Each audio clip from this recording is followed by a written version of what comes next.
G'day guys and welcome, my name is Michael and I am the Deadaussiegamer, here to share with you my tips, tricks, ideas, and strategies for playing tabletop or role-playing games. Today we're going to be doing another Monster Spotlight, focusing on by far my favourite type of undead, and that is of course, the Lich. These creatures, spellcasters, whatever have you, have bound their souls to inanimate objects, or sometimes animate objects, but we'll get to that later, in a bid to try and reach for immortality, able to retain the sense of self that they had in life. They're able to be vicious villains, steadfast allies, and vastly intelligent and long-lived individuals in any of your narratives. But what makes these dudes special? And of course, how can you portray them? Well, firstly, I want to explore what it is to be a Lich. Now, a Lich is basically a person from any race that is capable of intelligent thought. Often you'll find that your standard sentient races like humans, elves, dwarves, orcs, etc. Anyone who really can be a spellcaster find themselves conflicted with the idea of losing everything that they have learned. They may find this ritual, this mysterious dark art about trying to extend your life through the longevity of a ritual that allows you to bind your soul to an object which is called a phylactery. Once your soul is bound, your flesh and skin wither away from your bone until you are nothing but a bleached skeleton with nothing but your thirst and your drive pushing you forward as you continue your unnaturally long lifespan. But that's just what it is. What does it mean to be a Lich? And try and follow me on this. Liches are immortal, but I've always felt that Liches represent a true fear of death.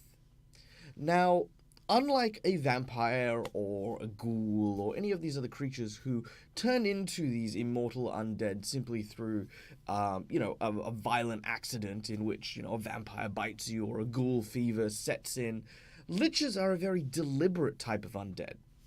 Very rarely you will find a person falls into the idea of becoming a Lich, because there is such a lengthy ritual involved with becoming one.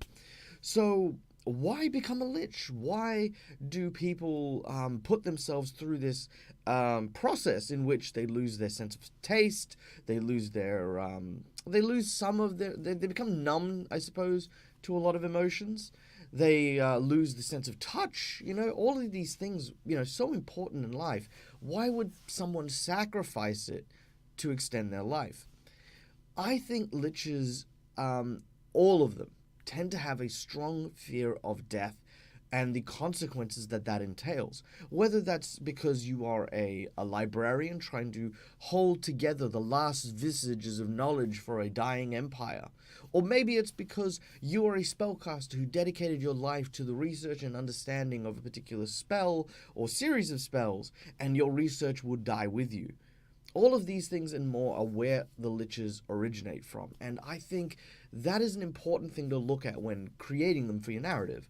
Why is this Lich? Why have this individual in this particular location? What is the drive, or what is the thirst that powers this terrifying creature? Now, just so that we can be clear, I think that there are different types of Liches, which we will talk about in a minute, that challenge not only this idea of Liches being motivated by that thirst, but also challenges the idea of how we perceive Liches.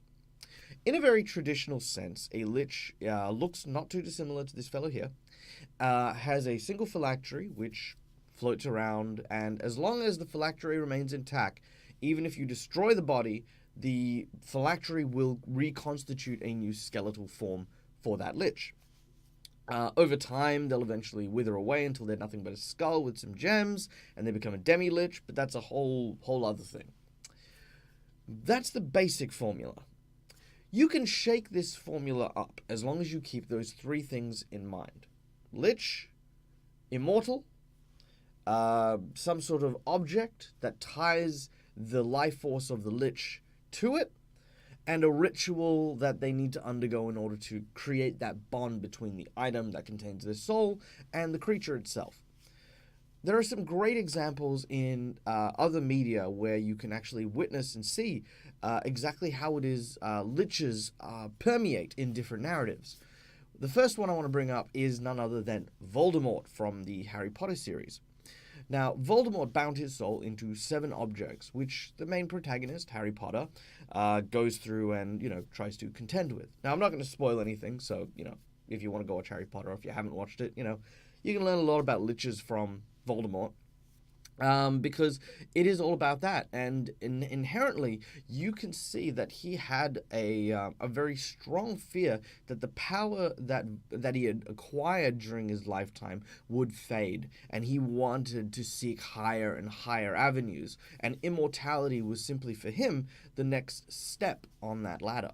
So we can see how once obviously things happen and his plans don't go exactly as he intended, why there is almost this desperation to this very powerful character, why it's not simply oh well, this happened, but that's okay because I'm still a immortal badass who uses a whole bunch of forbidden spells.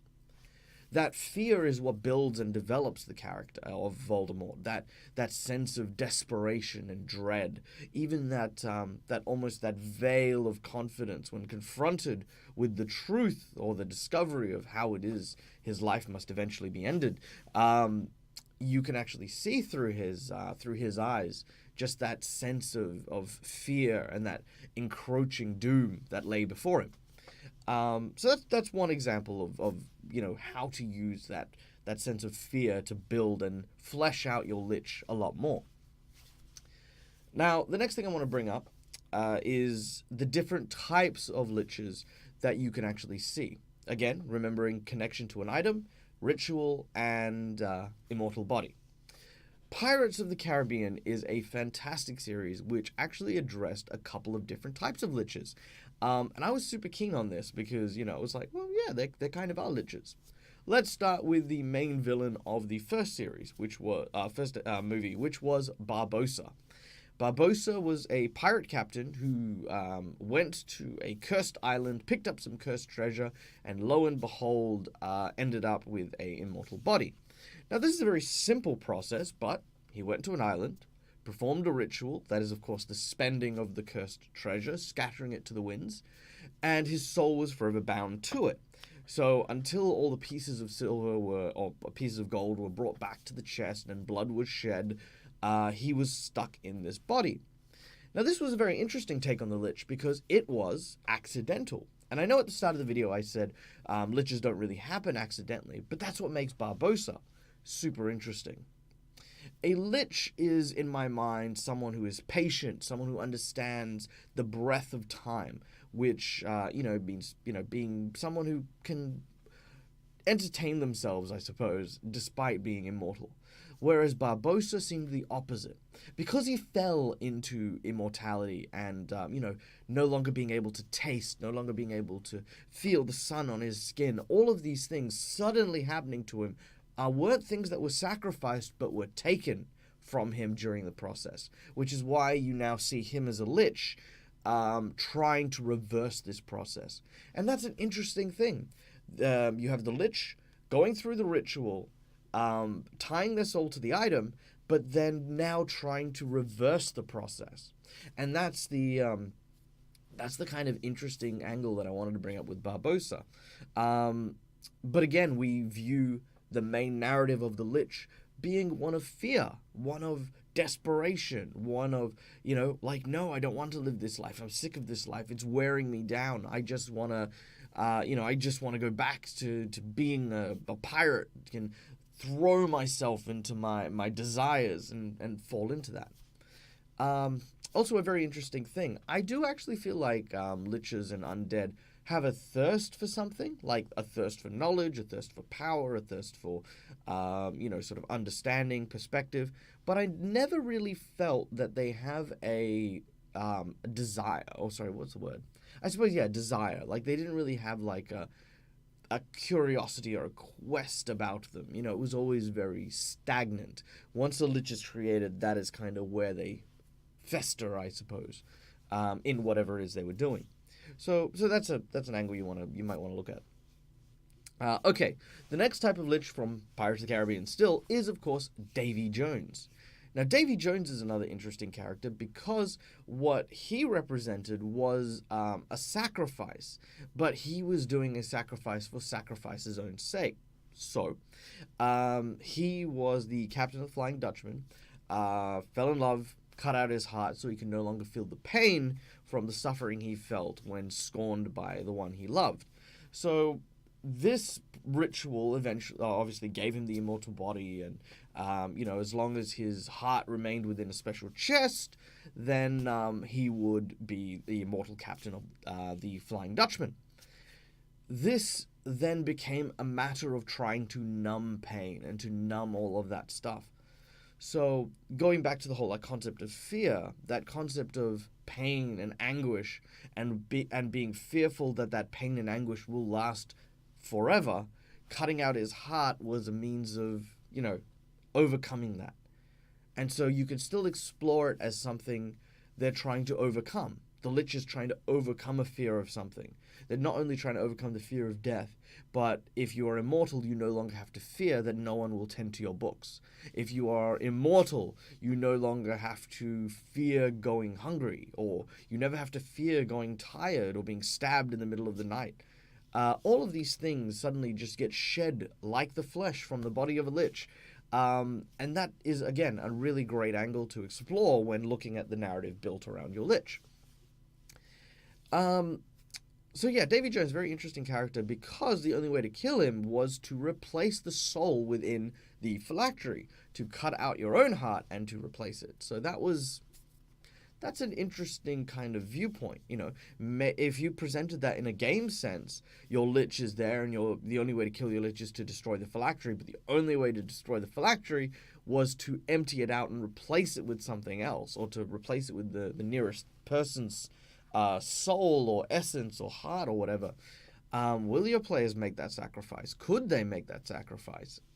I feel like Constantine, a character from the DC universe, that would definitely be a question or a proposition I would present to a character like Constantine, kind of the hard-boiled, rough decision, sort of hard around the edges type characters.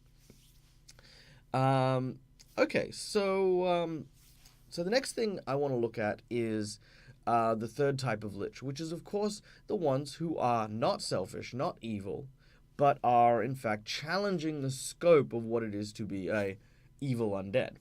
And that is the Baelnorn. Now, in the Forgotten Realms series, there is a type of Lich called the Baelnorn. The Baelnorn are, they're Liches, but they bind their souls to a city. And the idea is that they use their powers, they use their skills in order to protect the city. And that's amazing, because it shows that there is a strong connection between the Lich and the object that they're bound to. It's not just simply a matter of, I'll just grab this kitchen knife and boom, there you go, my soul's in that. What the object is plays a huge part in who the Lich is as well. If you protect a city, then of course the city will flourish. People will come to the city. People will, sort of build up and grow and expand the city. And of course, in the event of a catastrophe, people will defend their city as well. So you as a Lich have created a really nice means of protecting yourself. At the same time, you don't come across as being an evil Lich because, you need to protect the city as well. Why not work with the people of the city? Why not be this benevolent hero to the people? These things and more shape around the idea of what this object is. Do you like the idea of Ebenezer Scrooge from the Christmas Story? In which case, why not have your Lich obsessed and covet money? And that's why he is a Lich. He wants to accumulate more and more wealth and does not want to die because he doesn't wish to leave his wealth to anyone. He puts his phylactery in his first coin, the first gold coin that he got shining shoes. Yes, that is a Scrooge McDuck reference, but, it still works. But yeah, maybe that's why he's become a Lich. Or maybe your item is, in fact, some sort of great beast.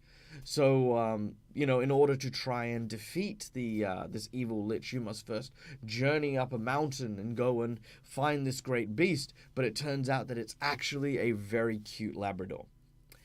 All of these things and more create not only a investment in the object, it also gives you the idea and the scope of the quest that you want to give your players when it comes to defeating your Lich. If you want your Lich to be defeated at all. There are plenty of examples where you could write a story where the Lich actually works for the players, is particularly indifferent to the players, or, the less of two evils, I suppose. That the Lich maybe is doing something that will eventually benefit the party, but at the same time needs to sacrifice a lot of things in order to do so. All of these things and more make Liches very convoluted, and definitely very dynamic as a villain. In terms of portraying a Lich at your game, what is it that you can do?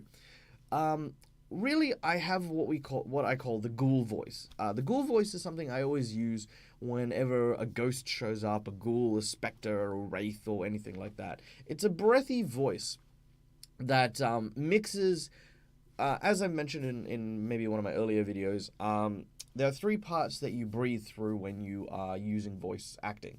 The diaphragm, the stomach, and the throat. When you exhale, you also exhale through either the mouth across the lips, shaping the words with your lips, out the throat without shaping the words, and of course through the nose. As you speak normally, it's almost like you send an extra wave up towards the roof of your mouth and then out through the nose at the same time that you speak. So what you end up getting is something a little like this. It sounds very wispy. And then playing with the tone from here, you can end up with something rather sinister. Something that just has this slow breath to it. When it comes to pacing, one then needs to simply slow themselves down. Liches have all the time in the world, and have no inclination of spending any less than what they require on any particular adventuring party. So that's an example of how you would, again, breathing through your mouth, playing with the tone, and then obviously forcing that air every now and then to go up and out through the nasal passage creates that kind of ghoulish touch. Get out! You could always play around with that. It's, again, all about just forcing it up through the roof of the mouth. Now, it's not forcing it through the nose, just FYI, but it is just like that cyclic. You'll feel the air, you'll feel it when you do it. Alright guys, well that's pretty much all I have time for in terms of this Monster Spotlight. I hope you guys enjoyed it. Do apologize, I did release this video slightly earlier, but the audio was absolutely crap, so hopefully this audio is better, because I've just recently reset my my big studio setup, because I took it out to the bush, because I was on holiday for a while, which was a lot of fun. I had a great time. Got to pat stingrays, and I got to see killer whales. That was a lot of fun. So yeah, so hopefully this is all good, and you guys are enjoying this video, and if you do so, then please hit that like button, hit that subscribe button, go check us out on Facebook, on Discord, and of course, if you want to help us out by being one of our Patreons, then head on over to our Patreon page, patreon.com/Deadaussiegamer, and we've got a whole bunch of new stuff that's coming out as of next month, including professional acting videos, which will be on the Patreon page, and they are Patreon exclusive.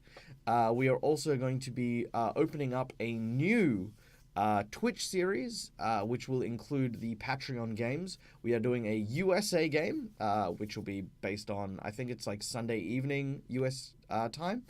We are also going to be opening up a UK game, which will be on a Wednesday night for people in the United Kingdoms and the Europe area. So if you want to come and join those campaigns, again, go head over to our Patreon page. $40 a month, that's basically $10 a game for a 2-hour game, which is actually a really good deal, a lot of fun. So yeah, come along to that and have a good time. And until next time, guys, as always, from the Deadaussiegamer, game hard or die trying.